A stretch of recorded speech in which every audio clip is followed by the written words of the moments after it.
Good day, everybody. Chris Erline here of REAP Financial, coming to you with this week's Wealth Report. Today is Friday, September 12th, 2025. And today I want to focus on a topic that's often overlooked until it's too late.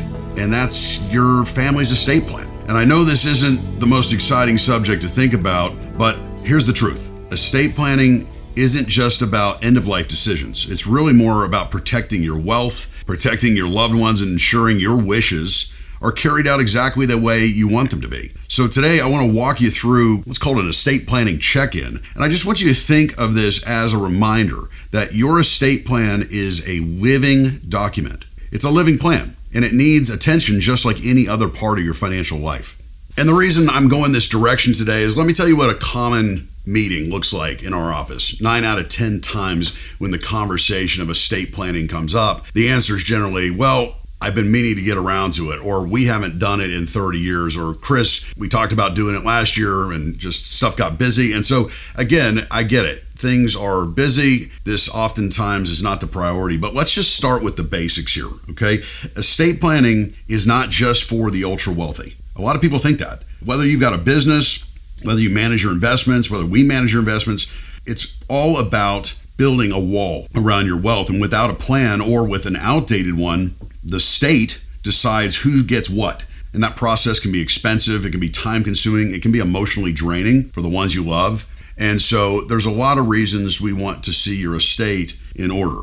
So when is a critical time to review? It's not a set and forget like often people think, okay? I mean, you get your docs established. Oftentimes it's 1 or 2 meetings with the attorney. Get them witnessed, notarized, throw them in the gun safe, forget about them, maybe give a copy to your kids, whatever it is, right? But at the same time, as your wealth grows, as there's new additions to the family, things are likely to change when it comes to who you plan on leaving this money to, how you plan on leaving it to them.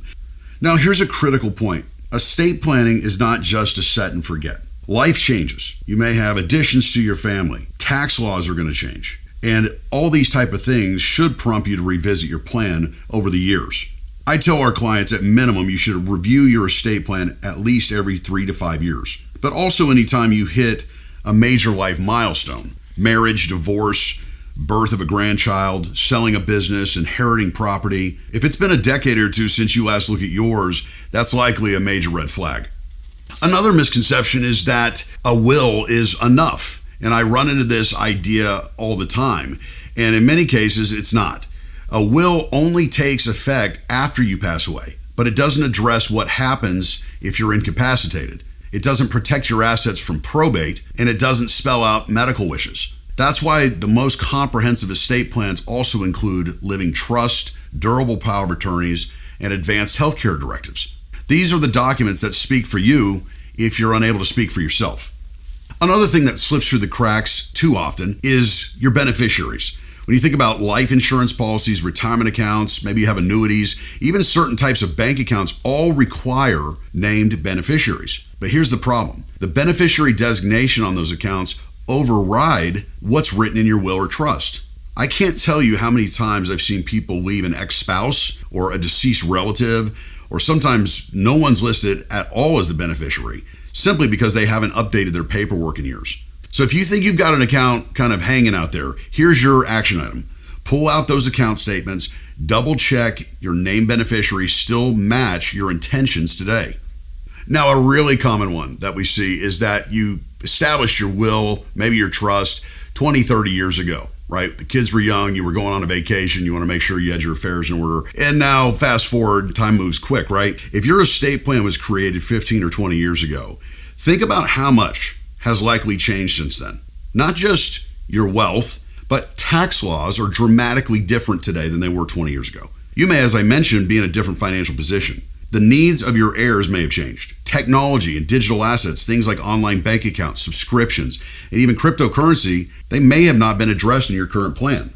So with all that said, let me drill into 2 documents that are often overlooked, but really just as critical in my opinion. It's the Durable Power of Attorney and the Advanced Healthcare Directives.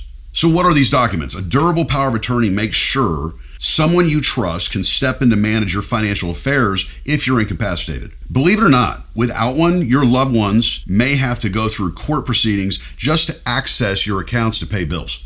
When it comes to the advanced healthcare directives, on the other hand, these spell out your medical preferences. Things like in a worst case scenario, do you want extraordinary measures taken or not? Who do you want to appoint to make those decisions if you can't? And obviously, these are difficult questions, but answering them now gives clarity and prevents family conflict down the road. Now, when it comes to money, let's be honest. Money can be the number one point of contention in a marriage.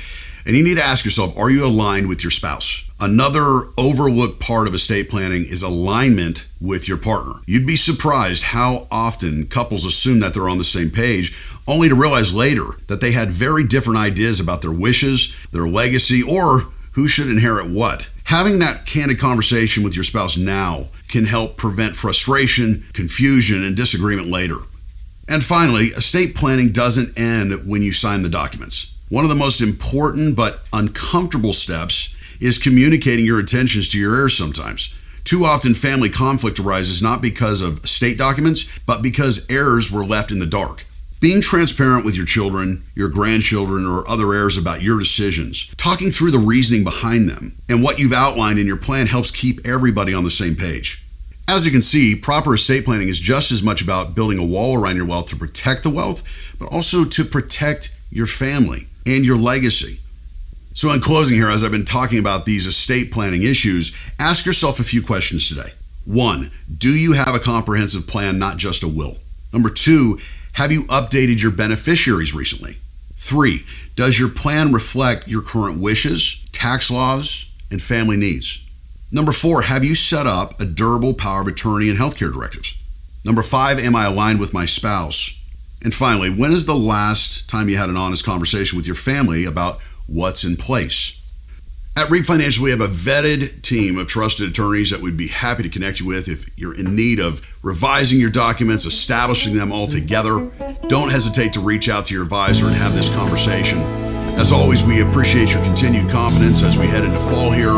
Until we speak again, all the best to you and your family.